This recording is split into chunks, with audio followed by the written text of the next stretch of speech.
Bienvenue sur la 7e étape du Dakar 2020. Une étape marquée donc par le décès du pilote moto Gonçalves. Les autos se sont donc élancés pour 546 km de spécial à travers les dunes.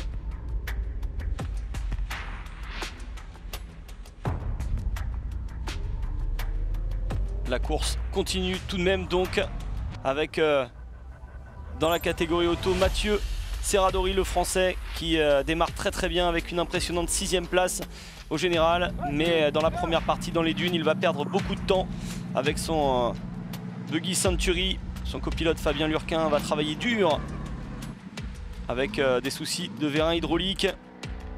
Et plusieurs fois donc le buggy reste dans le sable. Et finalement, le buggy se remet en marche, mais 22 minutes de perdu pour le duo.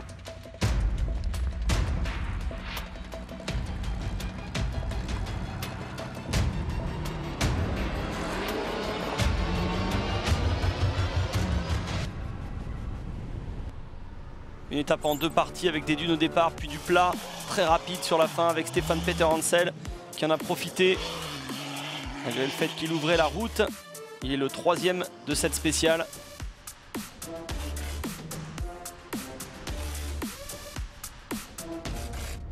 Une étape rapide qui n'a pas favorisé Toyota, qui ne peut pas avoir les mêmes vitesses de pointe que les Mini. Néanmoins, Latia a été plus rapide que Peter Hansel.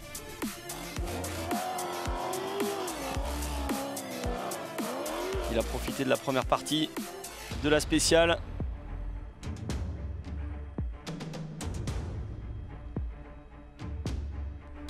Donc Carlos Sainz, lui, a profité de partir derrière Peter Hansel.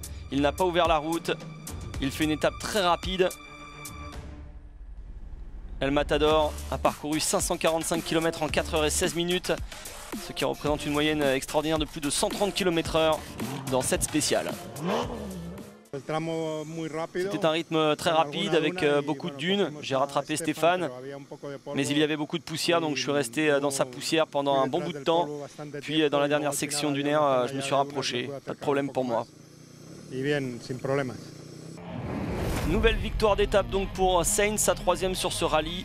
Il a désormais 10 minutes d'avance sur Nasser Al-Attiyah et près de 20 minutes sur Stefan Peter Hansel. Dans la catégorie SSV, Chaleco Lopez a mené dans cette étape. Il avait près de 10 minutes d'avance, mais le champion sortant a ensuite perdu près d'1 heure en sortant donc de la première place. Une meilleure journée pour le vainqueur 2018, Reynaldo Varela, lui qui avait perdu 2 heures sur la première étape. Il n'était qu'à 15 minutes sur cette journée. Gérard Faresguel, 2e l'an dernier, gêné par des problèmes mécaniques. Il a déjà près de 4h30 de retard au général.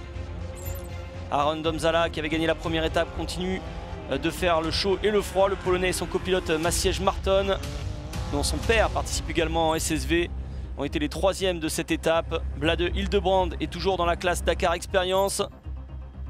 Il était en feu sur cette étape, mais le vrai vainqueur de la journée, c'est Kaise Curry, l'américain, nouveau leader au général.